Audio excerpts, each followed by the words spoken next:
Throughout the season, we'll talk about all things Gyre Baseball with head coach Pat Watson.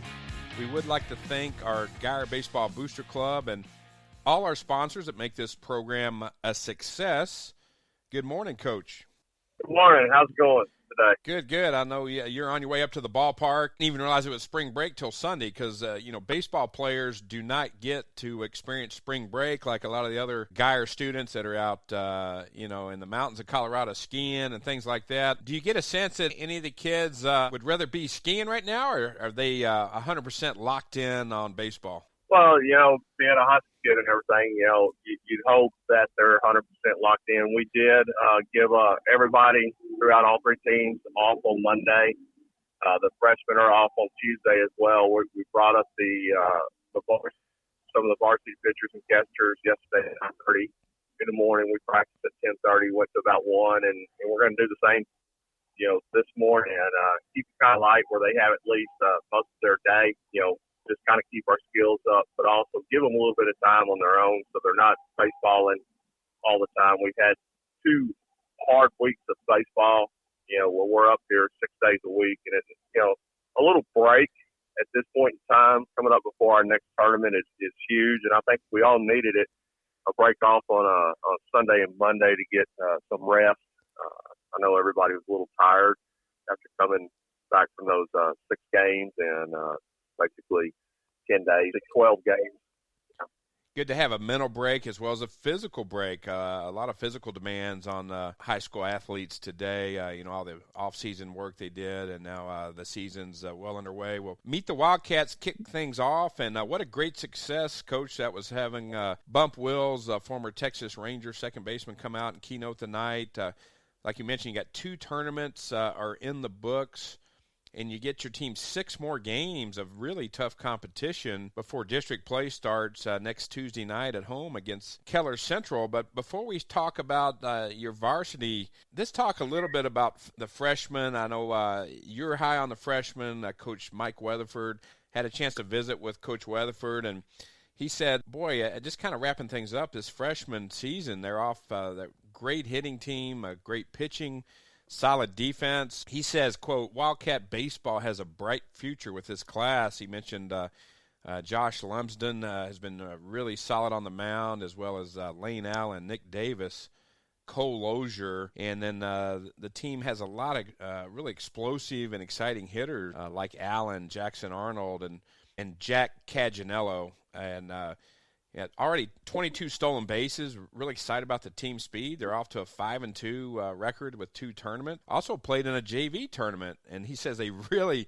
really bought into that patented salute that Coach Weatherford has. He says all the players want to earn the right to get saluted from the dugout. I know you haven't had a chance to watch them play, but what are your thoughts in just talking with Coach Weatherford and being around them, this freshman team you have here at Gyre? Well, the freshman team, the first weekend we played in the district tournament, in which they all played 4 games, and the freshmen went 3-1, and that lost. Their only loss was a 1-run game. They Eaton late in the game, and then last week they were played in the modified. It was a JV tournament hosted by Braswell and Lake Dallas and Denton High. They ended up losing only 1 game in that tournament as well. Beating Denton High and beating another opponent's JV baseball team as well. So it's been huge for them. The freshmen are a talented class.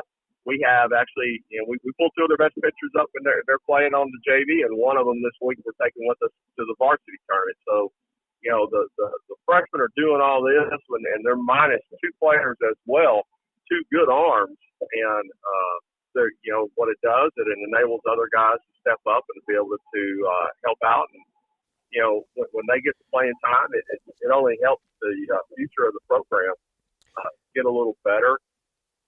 This week they're playing in the Keller tournament, in which they have a chance. It's kind of a pool play, but then it goes into a bracket play with the chance of playing 5 games. And we expect our guys to be playing in the championship come Saturday evening. New to your staff, Coach Tyler Hobbs, the JV head coach, off to a great start, 6-2 overall, and the loss is only about 1 run, so he's got the team playing very competitive baseball. And he says they've really bought in and trusting the process focus. He mentioned Sheftick and Rice are hitting over 400. Ambra's hitting over 300 as well. And, everybody's having good quality at bats. Mentioned Trevor Hunter pitching very well, throwing 12 innings, striking out 13 with an ERA of .583 and the opponent batting average at .182. Brad Pruitt also pitching well.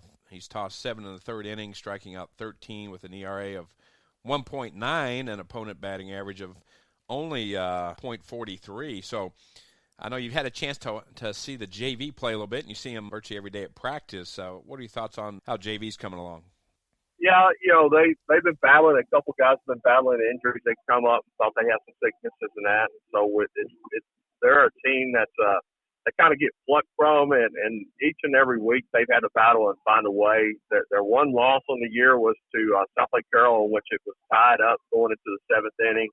We gave up one in the top of the seventh, and we were unable to score going into the bottom of the seventh, and they beat us 3-2. Had a couple of impressive wins.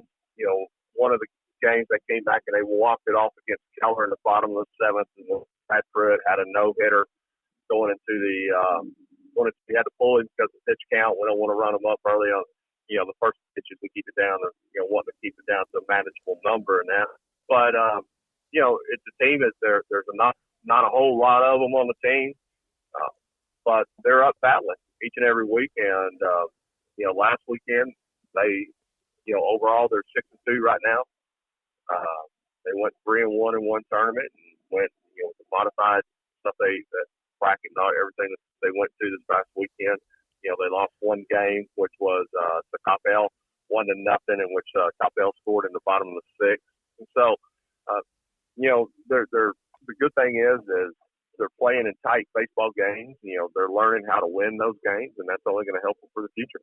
You enter your fourth season here at Geyer. You've mentioned this may be the deepest team you've had, at every position. You have players that can make plays. Batting order 1 through 9 can all hit, and you have speed on the bases. Going into this weekend's tournament, 7-3-2. Very solid start. I know there's a couple of those ties and some losses that you'd like to have back, but, in baseball, you just can't win them all. What are you seeing thus far from your team early this season, Coach? We are. But as me and Coach Barnes started looking at it, actually I started looking at it on Sunday afternoon and started trying to think of we're actually young, and in a way on Saturday both games, Frisco Wakeland, the other one against Wolford Friendship out there, we had basically games. We only had 2 returning guys with experience playing in both games, and all the rest, it was brand new varsity baseball. So what you get with varsity baseball at times is the inconsistency from game to game, that you win a big game, you do well, and now you got to stop and you got to carry it. It's a new day the next morning, and you still got to come out with that same intensity, the same focus. And right now, to work on carrying it from game to game to game to being a little more consistent. And we see that. We see it with the youth. Sometimes they're going to make great plays. They're going to look good, and something bad happens, and they're going to be down on themselves. And baseball, as you know, is a game of failure. You just have to learn to fight through it. And so, we're learning. We go back and look at the people that we have on the field. We got 3 guys who played a significant amount on our team. And one of them was shut down this weekend after Thursday, and so basically it left us two guys who have had a good amount of playing time on the varsity, playing 4 games this past weekend. Yeah, you mentioned you have a young team. You returned both Carson Osmer and Bristol Carson, who were starting pitchers in district play last season. Osmer is also your everyday shortstop when he's not on the mound. Bristol Carson brings a bat. You return catcher Luke Piper. And then Landon Bethay, has experience at third base. And other than that, you've got a young ball club and folks fighting for positions. And that's the good thing about this preseason tournament play. You get to see what you have and the grit and determination of younger players that are moving up from JV, perhaps didn't play much last year on varsity, and get a chance to make an impact on their career here at Geyer High School. Yeah, and there's another one with that. that's been in there as pitching wise. Our pitching has been pretty strong for points, and then at other times it's not been the best. We have also Nate Hokinson, who closed for us all last year. Was in many games, played in the playoff games for us and everything like that. And he's transitioning to a starter this year. And he's been good on the mound. Bristol's been good on the mound, and Carson has been good on the mound. But then you take away and you look out there and you got Carson Osmer, who's a 3-year letterman, playing at shortstop, who started his sophomore year at third base. And then of course you got Luke Piper behind the plate, who's been a 4-year starter. And then you look out and go, okay, who else would we have that has really a good amount of playing time? And there's really not that many. Some guys who lettered last year who are on the team this year, like Russ Etheridge battled most of last year with a pulled hamstring and was only able to pinch hit a couple of times. We have Tyler Jarrett, who was backing up a 2-year starter, who got some games in, throughout the year and non-district games, but was mainly used as a runner for us from that point. And then you look at Seth Medley, who came up from the JV halfway through due to an injury, and was on the team and everything, but then he got an at bat or got a couple at bats in, but that's basically been it. When you start looking around what all type of experience that we have on our team. You mentioned the competition you're playing early on. Some of the top competition in the state. You just faced Aledo, number 11 in the state, Frisco Wakeland, number 6, El Paso Eastlake, number 22, all top teams in the state.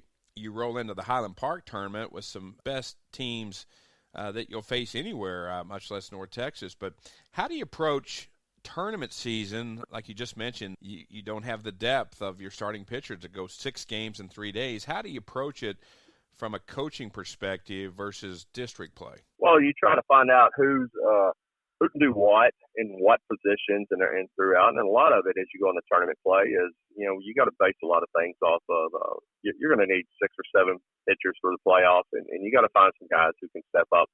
It's like I said, we got 3 of them who can step up. We have a couple other ones who have stepped up as well. Landon Jeter's come in and closed out some games. Parker Lozer had a couple of great starts for us in that aspect. In there, other day, Logan Poole came in and pitched well, as well as Josh Roberts from that point. And so we're trying to find it's a way of getting guys. You got to look at it 2 ways. You're trying to get better. You're trying to get some guys some at bats, but you're also trying to get them some at bats and get them some experience for. Sometimes some younger guys are going to make some experience for next year, or sometimes get them some experience for later down the road, and try to just find what combinations work best. Certain guys in certain situations, are they going to be able to perform or not? And it's like I said, with youth, you get one day you get a guy looking real great, and you want to run him back out there, and then he has a bad game, and somebody else has a good game, and you flip it, and it's a matter of developing consistency. Go back to some of the tournament games. Yes, we played a very tough competition. We're 7-3-2, and we can look at it. I can look at it one way and go, there's only been really one game in which we got beat, and that's against Hebron. The other ones, the other 3 losses that we had just offhand, one of them to what was the Bridgeland this past weekend. We lost 4-2, a team out of Houston. We had our chance in the bottom of the 7th. We had bases loaded with 2 outs. We had our chance there. And another loss we had was against Wolford Friendship, 10-7. We had a 7-1 lead on there. We made a couple of mistakes out in the field and enabled them to jump back to the game. And comes up in the last inning, and we have a chance to had bases loaded again, and had a chance to do something in that game. Go back to the ties. There was a controversial couple calls against Arlington Lamar, in which we tied, in which we thought it had it won, in which the guy lowered his shoulder and ran over Luke Piper at home plate. Umpire said it was incidental contact, but video shows otherwise. But it's a call, and we have to live with it. We can't control it, and so we just go on. And then we got the Frisco Wakeland game, in which we came back. It's 7-7. It was an outstanding last game of the tournament, in which our tournament says, hey, we're going to play 2.5 hours, and if it's tied after that, we'll play 2 extra innings. Well, we come back, it's a great game against Frisco Wakeland. We had our chance in the bottom of the 7th. We had bases loaded, 1 out, and we don't get the job done. We had our chance in the last inning as well with the runner in the ninth inning with the runner at second. But the intensity in that baseball game went up for the game 6 of a tournament, which everybody's basically out of pitching and everybody's just, it was emptying the benches. It was trying to find a way. Each team was trying to scratch a run, and it was just a good battle preseason district field game that's only going to help us get better down the road. So, and then we're entering this weekend tournament, which is obviously it's tough. It's one of the top 4 hardest tournaments ranked in the nation with numerous ranked teams, and we'll see how we get fair in that tournament. You look at it and you go, wow, I just hope to get one win out of it, and but our guys step up and play. That's what Guy's all about. Yeah, Coach, picking up on that final game of the tournament, I was up in the press box, but I could hear the chatter and the enthusiasm, and you could tell, you could get a sense at the ballpark at Guyer that the Guyer Wildcats really wanted to win that one. Everybody was up on the rail making a lot of noise, and it got a little chippy. So, great way kind of to prepare for district play. And now you roll into the Highland Park Tournament, which starts tomorrow, Thursday, out at Rockwall. You got a 4 p.m. game against number 19 Georgetown, then 6:30 against a tough Barry Rose coach team and the Rockwall Yellow Jackets, number 9 in the state. Then you got Capel and Prosper, number 12 in the state, on Friday, 1:30 at 4 o'clock. Then you wrap up tournament play at Highland Park with Flower Mound, ranked 6 in the state. And then the Highland Park, they're not ranked right now, Coach, but always put a good team out on the field, and they'll be tough. And like you said, pitching might be lean for both teams. So, man, you roll right into some tough action, 6 games in 3 days, and exciting times ahead. Yeah, it's one of those tournaments in which everybody sees all the teams involved in that tournament and who all comes down and who all's playing in it. And there's a lot of other tough teams that's playing in that tournament. You got McKinney Boyd playing it. You got Marcus playing it. You got Round Rock coming up and playing in it. So there's a lot of very high caliber baseball teams who are well thought of in there. South Lake is another one playing in that tournament. And so it's tough, but what happens is because everybody starts the district on Tuesday, everybody's going to pitch their number 1, number 2, and have their reliever ready and pitch on Thursday. So normally on Thursday you get well-pitched, played baseball games because of the pitch count rules. It gives the pitchers rest, at least the 4 days rest. It gives them Friday, Saturday, Sunday, Monday, so they're able to come back on Tuesday. And a lot of times you don't want to stretch a guy out to 100 plus pitches on a Thursday and come back and have them start on a Tuesday. And so what it boils down to is, can your other guys step up and play? And the teams that play the best defense and who do the little things right in that tournament are usually the ones who end up doing well. I've seen games before where one team gets 10-run ruled, and then they turn around and 10-run rule another team, and it's a fun tournament to be in, to see the good competition, and it all equals out basically after the first day. It all depends on how much depth you have, and that's what I think we base on our program that we try having lots of depth. And it's shown in the past couple of years we've been able to win multiple games in that tournament, 3+ games. And so hopefully it'll pan out this weekend as well. And the weather cooperate. I know there's 80% chance of rain both Friday and Saturday. But fortunately, we are playing at places that all have turf, so we don't have to worry about that. Ballpark at Guyer will be turf next season. Hey, we do want to remind for varsity play, it'll be the second season. All the games will be live televised on Champion Sports Radio. The link is on the Guyer Wildcat Baseball webpage. It is a subscription model, but it's professionally done, a 2-man crew, and you can tune into that if you can't make it to the ballpark or an away game, or you have friends, family that want to tune in remotely. It's a great way to catch Guyer baseball. It's streamed on any smartphone, smart TV, or your computer. Check that out on our webpage. But, Coach, hey, thanks for joining me this week, and have a great tournament this weekend. I appreciate it, and I look forward to playing this tournament, getting into it. And we start up district play starting next Tuesday. and you turn around and you blink, and all of a sudden we played 18 games within 3 weeks. And the season's basically, you start counting it as half over in a way, but it's actually just beginning. The second season, as we call it, is just beginning. The first season has to do with district, and I mean with tournaments, and now the second season has to do with district, and the third season is always the playoffs. And so, if we can be successful in the first season, and we'll carry over to our second season in district play, we'll be all right. And I really think we're finding things out, and we're looking forward to getting started next Tuesday in district play. With Pat Watson, Gyre Baseball. Thank you so much. Thank you.